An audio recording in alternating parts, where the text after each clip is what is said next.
我拉着工业辣椒故意翻车，看着来哄抢的村民，我知道我的计划成功了。只因在10年前，我爸驾驶大货车被满地的钉子扎爆车胎，导致车毁人亡，满载的肥猪被附近村民一抢而空。这不是意外，钉子是附近村民故意放的，目的是让货车侧翻，好借机抢过路货车上的肥猪。我妈想起诉他们，却苦于村民蛮横无理又不配合，警察根本拿不到任何证据，案子只能不了了之。一晃10年，时光转瞬，我开着一辆大货车再次路过当年的村子。不过这次我车上看似装的普通辣椒，实则是辣度超100万的变态辣工业辣椒。我故意将车停在离村子不远处休息，下一秒，一个老头就兴奋地走了过来。小伙子，你拉着这一车东西是要去哪里呀？去锦州。我随口回答道，笑得人畜无害。我和这位老头并非第一次见面，10年前我陪我妈来小河村给我爸收尸时就见过他，就是他恶意引导我爸开着大货车经过小河村的那条乡道。你捎我一段吧，前面好长一段在修路，我带你抄近路。我住狮子坡，正好顺路。老头看了看我身后的那一大车辣椒，笑得越发亲切。他想着定叫我的车有去无回，这一套流程他门清，坑害大车司机他是专业的，这种事他干了12年，已经当成了一门外快来做。被他坑害过的大车司机不计其数，死的死，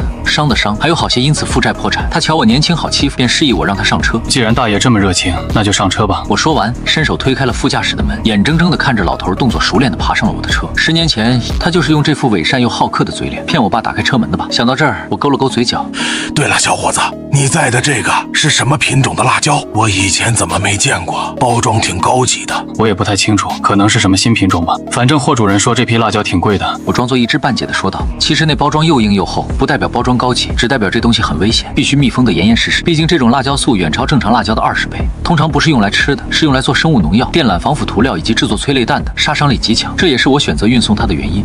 贵得好，才能卖得上好价格。老头没有太在意，满脑子都是货车翻倒后该如何销赃的思路。他完全没注意到货车上用油漆喷了好几行大字，都写着危险物品。此时老头正偷偷拿着手机发送消息，让人准备劫道。我没说话，因为很快就要到我爸爸10年前出事的那条乡道了。果然，在离着小河村还有800米远时，老头突然提议要下车。小伙子，我突然有点肚子疼，想上厕所，就在这儿把我放下来吧，我待会儿自己回去就好。老头在找机会下车，怕翻车时自己被殃及。没事儿，你再忍一会儿，这里到狮子坡还有20分钟的路，你自己走，得走到天黑才能到家。我丝毫没有要放他下车的意思，并且一踩油门开始加速。想害我，那就留下来给我当个垫背吧。老头慌了，脸色那叫一个难看。别，快停车！我真的要忍不住了，拉车上可太臭了。说着，他装作要脱裤子。他心想，这下总要停车了吧？没事儿，我们跑车的什么没见过。你座位底下有临时马桶，是干净的，你用吧。给我停车！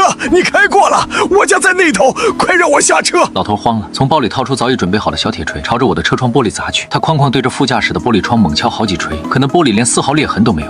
这玻璃怎么砸不碎？这是双层夹胶钢化玻璃，我上个月刚换的，可结实了。你何必这么激动？老实坐着，等下就到狮子坡了。求求你了，快停车！我才84岁，我还没活够。为什么要停车？大爷，你放心，我车技很好的。我让人在路上动了手脚，放了能扎破轮胎、导致翻车的钉子。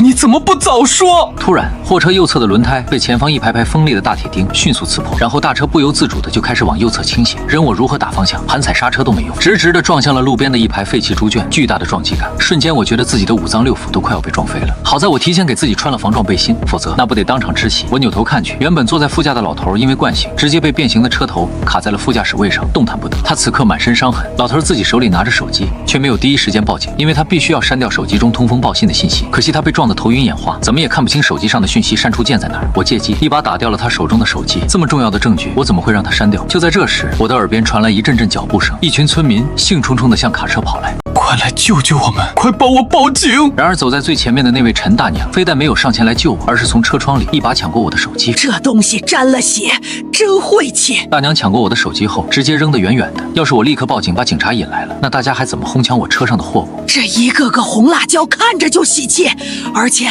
老头子在信息里说了，这次的辣椒可是高级货，回头能倒卖出大价钱。大娘，救我！还有他！我指了指满脸是血、呼吸都在变得急促的老头。他是你同伴吧？我就是个普通人，你们还是等警方和救护车来救你们吧。大娘说完没再管我们的死活，吆喝着让其他村民快点来搬运那些一袋袋包装严实的辣椒，嘴里还喊着发财了，咱们又要发财了，回头啊，我们家家户户都能盖上3层小洋楼。这些村民根本不在乎我们这些外乡人的性命，可是被压在车里的不只有我这个外乡人，还有他的老伴。不多时，更多的人围了过来，有的手里提着大口袋，有的提着大篮子，一个个有备而来。他们捡起了散落在地上的整袋辣椒，往不远处走去。不远处停着几辆3轮车，正在等着装货。很明显，他们是团伙作案。不要拿，这些辣椒不能吃，还给我！我在车里声嘶力竭地呼喊，但无人应答。现在我拿走了就是我的，你都出车祸了，老实待着等救援吧。这些辣椒有毒，不能吃，你们相信我。呸！不过捡你几个辣椒而已，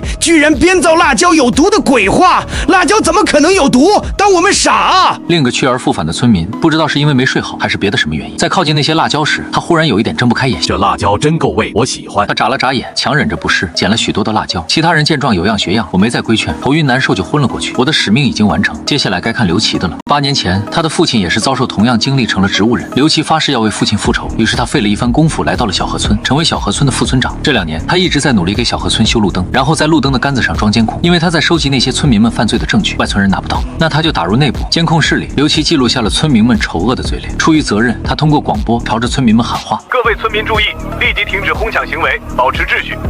所拿物品请自行归还原处，不得私自使用。村民们根本不听他的。看着监控视频里，村民们纷纷把辣椒拖回了家。刘琦保存好这段证据，心想今晚有的忙了。陈大娘拖着沉重的一大袋辣椒回到家时，下意识喊了他老伴，却无人应答。他这才想到，今天去抢辣椒的时候，怎么没看到他家老头子？该不会是又上谁家蹭饭去了吧？陈大娘没有立刻拨打他的电话，而是美滋滋地将那一大袋辣椒倒在铺了油纸的糖屋里晾着。坏了，回头可就卖不上好价了。当地人无辣不欢，想着这种辣椒以前没见过，晚上炖肉的时候，他就顺手扔了2个进去，一起炖。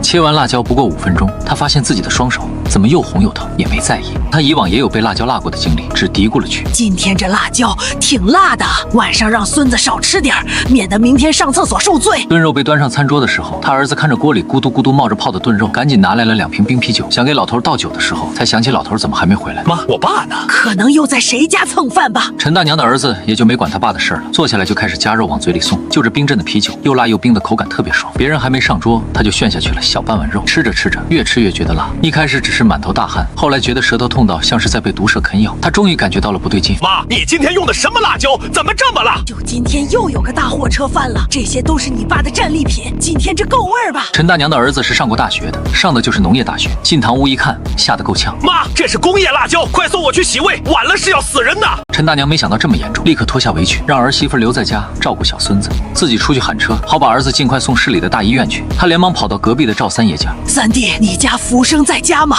我儿子吃工业辣椒中毒了，快喊你家福生开车送他去医院。他闯进去时，赵三爷一家7口正在吃饭，吃的是辣椒炒肉配馍馍。闻言，赵三爷指了指桌上的那一盘菜：你说的工业辣椒，该不会是这个吧？陈大娘这才注意到赵三爷全家此刻不但满头大汗，嘴唇都给辣肿了。对，就是这个辣椒。完了，全村的人会不会都吃了工业辣椒？快报120呀！赵三爷年纪大，胃口不好，吃得少。他此刻头脑还清晰，立刻拿起手机拨打了报警电话。喂，120吗？我们全村误食了工业辣椒，可能全中毒了。然而120来的不会有多快，村里的人为了让被村民们能把侧翻的大车洗劫一空，会在救护车和警车到来前，在路上故意铺上许多碎砂石还有枯树枝，而现在回旋镖扎在了他们自己身上，真是报应。这一夜，小河村鸡飞狗跳，哀嚎声一片。救护车来了10几辆，警车也来了不少，甚至还惊动了媒体。我醒来时是在第2天早上，医生说我受伤不算严重，只右手轻微骨折加中度脑震荡，好好休息一下就能痊愈。而坐在副驾驶座位的老头就没那么好运了，他年纪大了，骨头本来就脆，撞击的力量太大，他双腿粉碎性骨折，颅内出血，被送来的太迟，在半路上就咽了气。而小河村的村民们在食用那些工业辣椒后，轻则肚子疼、上吐下泻、喉咙疼，重则胃出血、头疼抽搐，甚至还出现了10几个休克住进 ICU 的，其中2个昨晚没挨过抢救，已经死了。一个村200多人，现在100多个在医院里接受治疗，还死了2个，算是特别大的一起食品安全事件了。现在各部门都在联合对此次事件进行调查，媒体朋友们嗅到巨大的流量，纷纷来到小河村，将长枪短炮对准受害村民以及村干部。现在的小河村乱成了一锅粥，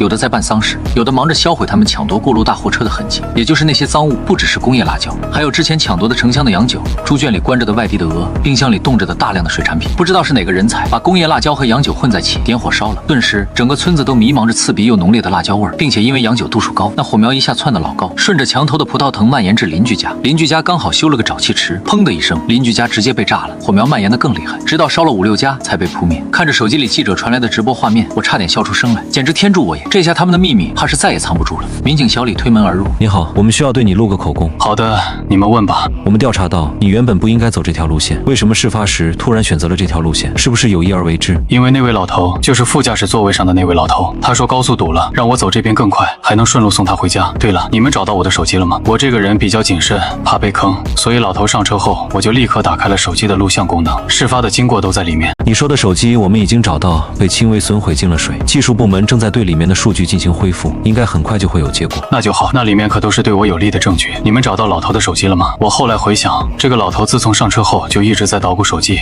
像是在给谁通风报信。这就是案件的关键。他们在老头的手机里找到了老头出事后没来得及删除的对话内容，内容包括他向别人透露我的车牌号，我的车会在几点路过小河村，吩咐别人怎么撒钉子，撒在哪个路段。所以这根本不是一场意外，而是一场蓄意的车祸。技术部门在对老头的手机数据全面恢复，发现老头不但是团伙作案，还是多次作案，被他们害死的大货车私有好多，参与案件的嫌疑人也数量巨大，案件真相令人触目惊心。我想他们应该已经掌握了大量证据。那我要为老头的死负责吗？只要能证明老头是这起车祸的主谋，你不需要为老头的死负责，他属于咎由自取。但现在许多村民吃了工业辣椒，你作为运输者有监管职责，这部分的责任还需要慢慢划分，赔偿款的数额可能会很庞大。我都劝了他们不要拿走，他们非要拿去吃，是我倒霉，碰到了这么一群刁民。你说你劝阻过？是的，在我昏迷前，我不止一次的告诉他们辣椒很危险，有毒，但他们都不听。我记得事发路段周围有监控，应该能证明这一点。监控昨晚已经调出来了，但监控不带语音功能，所以只能看到村民们哄抢辣椒，扔掉你的手机，阻止你报警。民警们在我这儿没有问出什么有用的信息后，皱着眉离开了。晚一些，我苏醒过来的消息被那些村民给知道了，他们在病房门口砸门，骂我是杀人凶手，让我给那些死者赔命，并补偿他们大家的损失。我一概没理。随着案件调查的深入，他们很快就骂不出来了。蓄意谋杀，